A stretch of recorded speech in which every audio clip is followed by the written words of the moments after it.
Buenas tardes, los saludo con este tiempo que estamos viviendo, que se supone que estamos en calor, ya con el verano, y resulta que no. Tenemos verano, invierno y otras cosas dentro de cada día, pero bueno, lo importante es que estamos bien.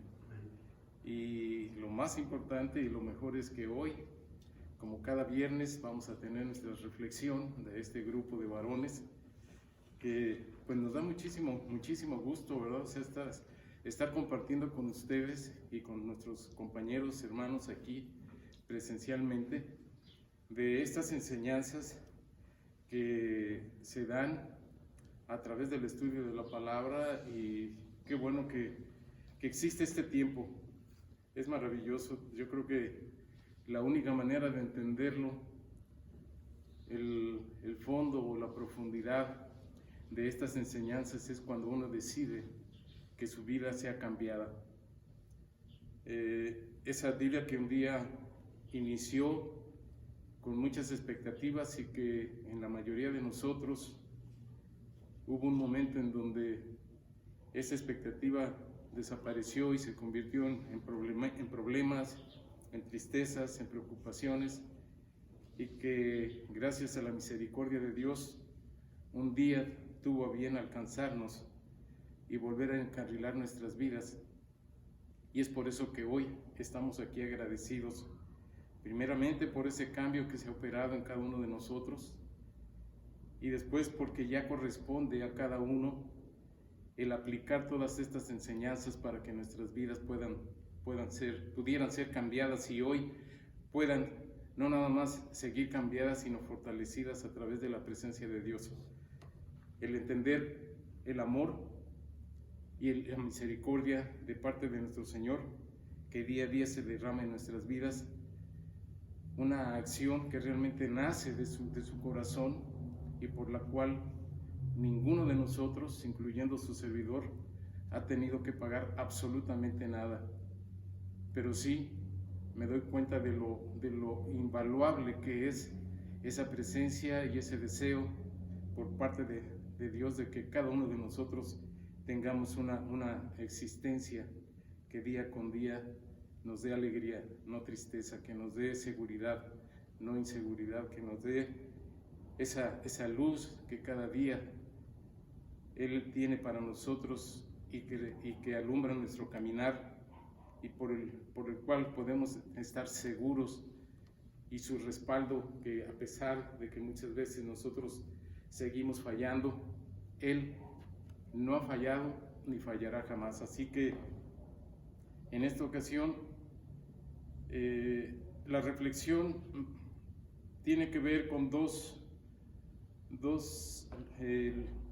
libros, ¿verdad? Y la primera está plasmada en Segunda de Reyes, capítulo 22, y abarca hasta Primera de Corintios, capítulo 15. Y la segunda del libro de Juan, capítulo 4, versículo 31, hasta la misma carta de Juan, pero al capítulo 7, versículo 27. Y como es muy extensa la lectura, o sea, si bien es maravilloso el estar asimilando toda esta enseñanza que el Señor nos da, versículo por versículo, pues tiene uno que resumir esta enseñanza con respecto a lo que Él nos está hablando en lo individual. Y quiero comenzar primero con lo que es Segunda de Reyes 22, que es en donde esta palabra nos habla del reinado del rey Josías. Anterior a él estaba Manasés, y después de él vinieron varios más. Y lo más importante dentro de esta enseñanza, y que en lo personal puedo ver y sobre todo aplicar a mi vida, y a través de mi vida poderlo reflejar a mi familia, es esto: ¿quién era el rey Josías? En su tiempo, cuando él entró a reinar, en este caso en el reino de Israel, tenía 18 años. Perdón, tenía 8 años cuando lo hicieron y nombraron rey de Jerusalén. El periodo que duró como tal fueron 31 años. Y dentro del capítulo 22 hay algo muy específico que es muy hermoso, pero a la vez es difícil. Y a lo que me refiero es que menciona un hallazgo, y ese hallazgo fue haber encontrado el libro de la ley. Para este tiempo en donde la idolatría estaba en todo su apogeo, fue una sorpresa muy grata, pero a la vez una confrontación muy especial para el rey Josías, el que hubieran encontrado este libro de la ley.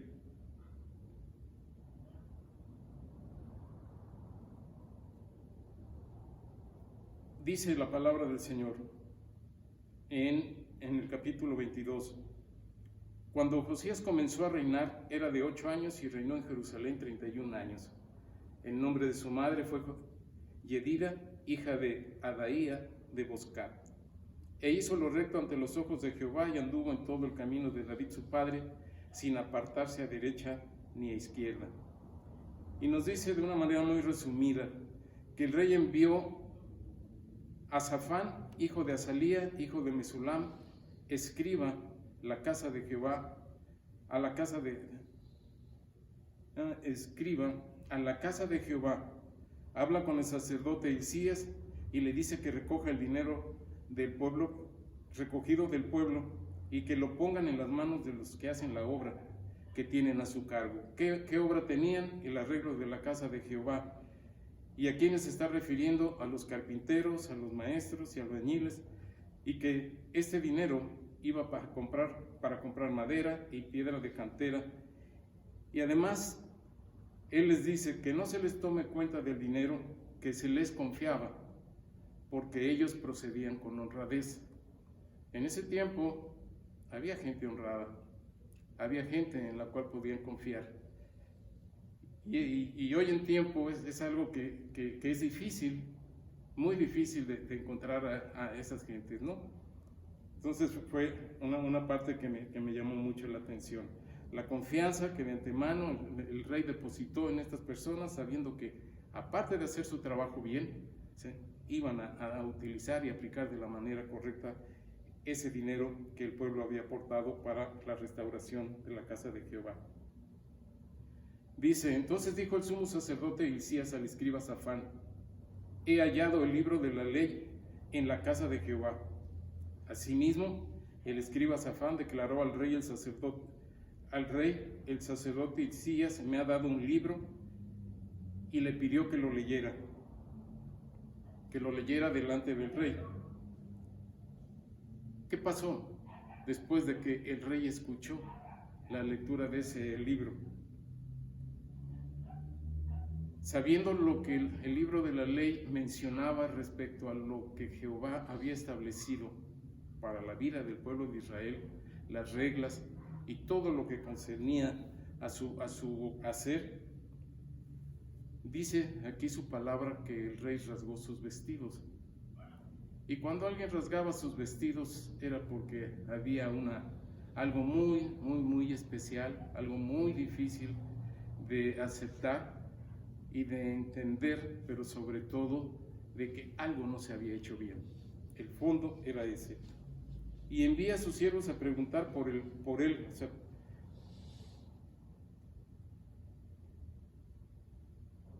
a preguntar acerca de lo que él había escuchado por el pueblo y por todo Judea acerca de las palabras de este libro que se ha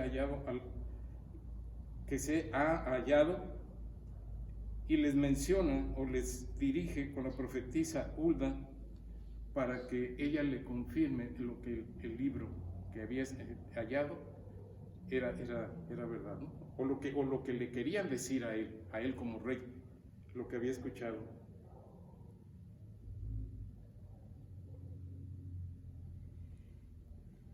Y le menciona: cuando llegues ante esta profetisa, diles que yo te estoy enviando y que necesito conocer de parte de ella qué es o cuál es el mensaje para mí respecto a este libro.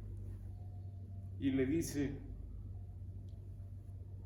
¿qué dijo Dios? He aquí, yo traigo sobre este lugar y sobre los que en él moran todo el mal de que habla este libro que también era aplicable para lo que es el rey de Judá. Había dos reinos en ese tiempo, el reino del norte, el reino del sur, y en ello pues implicaba toda una serie de instrucciones por parte de Dios de cómo el pueblo a través de su rey tenía que haber obrado y en base a eso haber tenido el beneficio por parte de Dios. Sin embargo, era algo muy difícil entender el por qué el pueblo no había hecho lo correcto si el Señor lo había dejado manifestado de una manera muy clara. Y esa enseñanza, básicamente, así como fue en el pasado para el pueblo de Israel y repercutido para el pueblo de Judá, yo lo enfoco también a lo actual con respecto a nuestras vidas. Cuando alguien pregunta si conocen o conoce a Dios, siempre decimos que sí lo conocemos. Y no nos damos cuenta que cuando tenemos esa aseveración de conocer al Señor, también se supone que conocemos lo que en su palabra está establecido y que aplicado de la manera correcta, entonces vamos a tener una respuesta también correcta en nuestra vida, en la vida como pareja y en la vida familiar, incluso con todos y cada uno de los que nos rodean, en los círculos o círculo en el cual nos desenvolvamos. Y eso me llevó a hacer una reflexión en lo personal de cuando era pequeño, cómo nuestros padres nos instruyen de una manera quizás mecánica el asistir a conocer al Señor a través de las pláticas, a través de asistir a misa, como muchos empezamos, ¿sí? A través de esas enseñanzas que dentro de la iglesia nos daban. Incluso algo muy importante que ahorita viene a mi mente. Yo fui parte, quizás de los últimos que entraron, de un grupo coral en la iglesia a la cual asistíamos. De hecho, la iglesia nos quedaba cruzando la calle. Y empezamos con el grupo coral y después empezamos presentando obras y después hicimos la presentación de un libro. Y se supone que a través de toda esa convivencia nos salimos de la iglesia y aparte de los eventos de la iglesia, porque éramos invitados siempre por ser del grupo del coro a cualquier evento, ¿no? 15 años, bodas, en fin. Pero a lo que voy es que aún con todo ese tiempo en el cual fuimos partícipes directamente de lo que es vivir dentro de lo que la palabra de Dios establece, por el otro lado, o diría saliendo de la iglesia, pues éramos todo lo contrario. Muchas de las cosas que en lo individual hacíamos, y quizás como grupo menos, pero eran cosas que no agradaban a Dios. Porque éramos jóvenes, porque cada uno tenía una forma de haber o de estar viviendo su vida. Cada uno tenía su esquema al interior de su hogar, en mayor o en menor medida. Y si de alguna manera puedo resumir toda esta situación, es cómo en casa existía una serie de imágenes, de culto a imágenes, y no podía faltar la Biblia, y discúlpenme por lo que les voy a decir, ¿verdad? Pero jamás la leíamos. Y siempre que se nos atoraba algo, recurríamos a todas esas imágenes que por enseñanza de nuestros padres o de nuestros abuelos traíamos muy profunda en nuestro ser. Y sin embargo, llegó un punto en donde pues no había respuestas. Y hoy, dentro de los caminos del Señor, pues nos damos cuenta que sí hay respuestas en su palabra. Y eso fue lo que pasó con el rey Josías. Dejaron de hacer y de seguir las instrucciones del Señor y entraron en conflictos inimaginables, en sacrificios, en idolatrías, en adoración de imágenes, en fin. Y eso fue lo que hizo al rey que rasgara sus vestidos. ¿Qué fue, para cerrar esta parte, qué fue lo que hizo el rey? Y pocas veces lo hacemos, y por eso es lo que a mí me movió el tapete. Yo creo que si algo anda buscando el Señor, dice la palabra, adoradores que le adoren en espíritu y en verdad.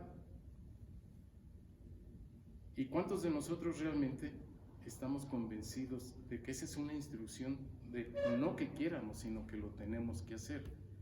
Entonces, ¿a dónde me lleva eso? A ver a un rey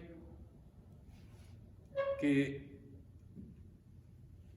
en el momento en que se enteró, que supo, que se dio cuenta de lo que debían haber hecho siempre y en dónde estaban en ese momento, dio las instrucciones debidas para que todos esos lugares altos, todas esas imágenes, todos esos ídolos, en toda la ciudad de Israel, o el país de Israel, en todo lo que es el reino de Judá, fuera quitado.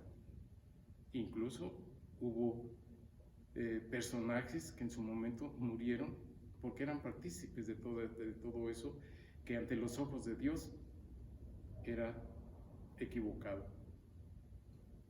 A pesar de la edad que tenía el rey Josías, el haber tomado esa decisión tan madura, él sabía y entendió que no estaban dentro de los lineamientos y que lo tenía que hacer. Y por eso, como rey, pudo hacerlo, y qué bueno, ¿no? Porque eso, al final de su vida, después de que el Señor le menciona, le comunica que de todas maneras Él va a hacer lo que tiene que hacer para que todo eso se acabe, porque era una ofensa para Él y que no lo podía soportar. Y entonces le dice: pero tú vas a tener el privilegio de que te voy a llevar conmigo, a ti y a toda tu familia, antes de que yo aplique la corrección a todo el entorno que hoy se está viviendo y en el cual tú estabas, pero que al conocer el libro de la ley tomaste la decisión de quitar todo lo que ofendía a mi persona. Y la otra parte, lo que menciona en Juan 4:31 hasta Juan 7:27, nos habla de algo muy hermoso, de una responsabilidad. Y en esta parte yo le puse cuáles eran y fueron siempre las prioridades de Jesús. Podemos ver dentro de todo lo que cada uno de nosotros ha leído acerca de su palabra, a través del Antiguo Testamento y en el Nuevo Testamento, que cuando el Señor estuvo entre nosotros, no vino como hoy en día se da. Estoy como presidente, estoy para que me sirvan, estoy para que me den, estoy para que me lleven, estoy para que me hagan. Él vino, se hizo igual que nosotros, y desde que Él se mostró, vino a trabajar con un solo objetivo: realizar la obra que el Señor, que su Padre le dijo, las instrucciones que su Padre le dio. Entonces, en esta parte donde comienza, Juan 4:31, dice: comienza esta historia cuando los discípulos le rogaban que comieran, a lo que Jesús les contestó: yo tengo una comida que comer que vosotros no sabéis. Entonces los discípulos se decían unos a otros: ¿le habrá traído alguien de comer? Jesús les dijo: Mi comida es que haga la voluntad del que me envió y que acabe su obra. ¿Qué estamos haciendo hoy nosotros que al Señor le plació traernos a sus caminos y haber cambiado nuestras vidas de la oscuridad a la luz? ¿A qué nos trajo a sus caminos? ¿A estar pasivos? ¿A estar en todo menos para lo que Él nos trajo? ¿Y para qué nos trajo? Su palabra lo menciona, para transmitir, para llevar, para dar las buenas nuevas. ¿A quiénes? A todos aquellos que no le conocen, pero incluso a aquellos que le conocen, pero que quizás todavía no tienen la capacidad de entender la responsabilidad para lo cual Él nos trajo a su luz. Esa comida espiritual que le alimentaba a Él, siendo quien era, pero terrenalmente hablando, para Él era lo más importante, más que estar en todos y cada uno de los lugares en donde le solicitaban, sabiendo Él, porque era Dios, que no era Él lo que buscaba de estar conviviendo nada más por convivir. Él estaba en los lugares donde sabía que había necesidad, ya sea haciendo milagros o dando un consejo, que en cada uno de los lugares que Él sabía que le esperaban o le buscaban o anhelaban conocerlo, ¿sí? Porque había una razón.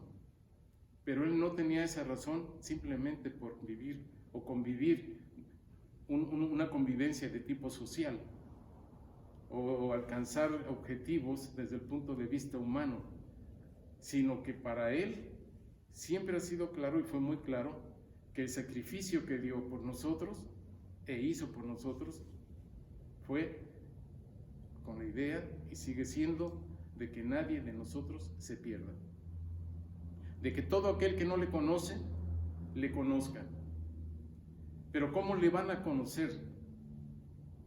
¿Cómo le van a conocer? De la manera correcta, porque muchos le conocen.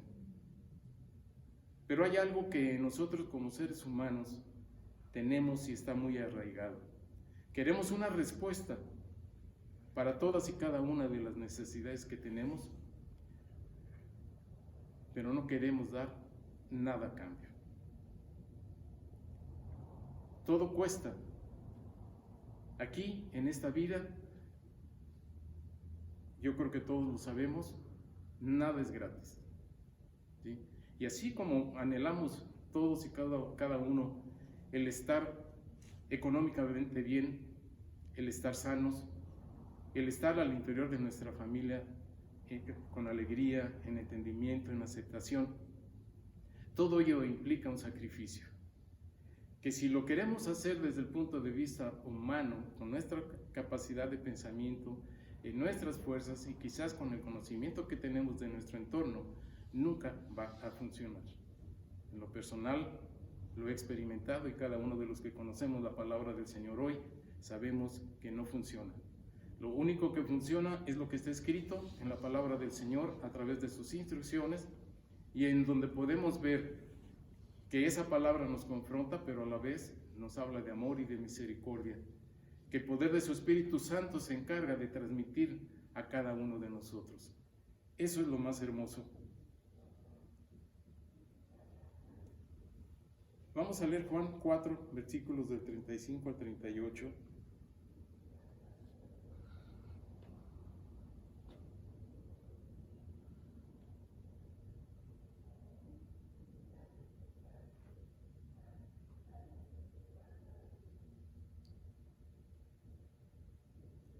Y dice: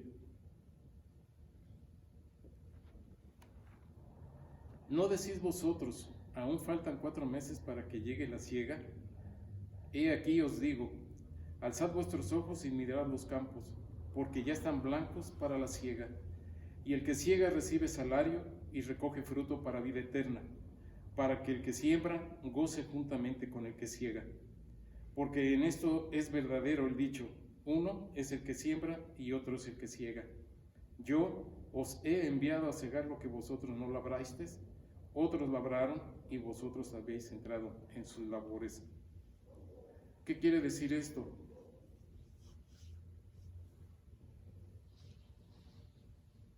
A todos nosotros nos tocó el privilegio de recibir algo que ha sido maravilloso, un cambio de vida, y ha sido a cambio de nada. Si bien viene de parte del Señor, alguien estuvo orando, intercediendo por nosotros. En primera instancia, el Señor, porque hay un plan perfecto en la vida de cada uno, que día a día se cumple. Y Él utiliza a quien tenga que utilizar para que tú y yo podamos no nada más haber tenido ese cambio de vida, sino que hoy podamos estar en sus caminos, y no nada más estar, sino estar firmes para que nada, absolutamente nada nos pueda mover. Queremos seguir en el mismo camino que hoy tenemos, en donde a pesar de las pruebas sabemos que tenemos una vida que nunca habíamos tenido antes y que nunca tendremos después si nos apartamos de su presencia. Hoy Él nos invita a que seamos esos obreros, que trabajemos en bien de aquellos que no lo conocen o de aquellos que todavía necesitan ese empujón para que estén firmes, ¿verdad? Y que en su caminar puedan avanzar, no estancarse, no apartarse, no regresarse, sino que puedan avanzar y poder alcanzar la meta. Para eso estamos aquí, y eso es lo más importante. Su palabra tiene poder y nosotros lo sabemos. ¿Qué es lo que también Él dejó establecido en su palabra? Y aquí lo podemos ver, que la declaremos, pero que la declaremos con fe. Y dice que aún cosas mayores a las que Él hizo, haríamos nosotros si creyéramos. Y aquí podemos ver en este periodo de Juan 4 a Juan 7, una serie de milagros que el Señor hizo, de tantos, ¿verdad? Pero como ejemplo, el que después de que el Señor le dice a la mujer samaritana lo que era y lo que en ese momento tenía, hizo que los samaritanos creyeran en el Señor.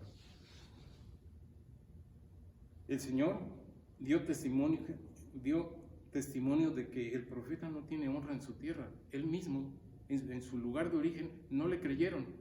Todo lo que Él hizo fue fuera de su lugar de origen, ¿verdad? Y eso es lo que pasa con nosotros. Cuando nosotros venimos a una nueva vida, nadie nos cree, es más, nos rechazan, ¿sí? Empezando por nuestra propia familia. Pero hoy estamos aquí, y a través de ese tiempo que hemos recorrido, el Señor ha cambiado la mentalidad para empezar, de nuestros familiares, porque se han dado cuenta que en realidad lo que había en el mundo nunca hizo efecto en nuestras vidas, pero lo que Él hizo a partir de cuando se hizo responsable al cambiarnos, entonces tuvimos un vivir increíblemente diferente. La sanidad del paralítico de Betesda, la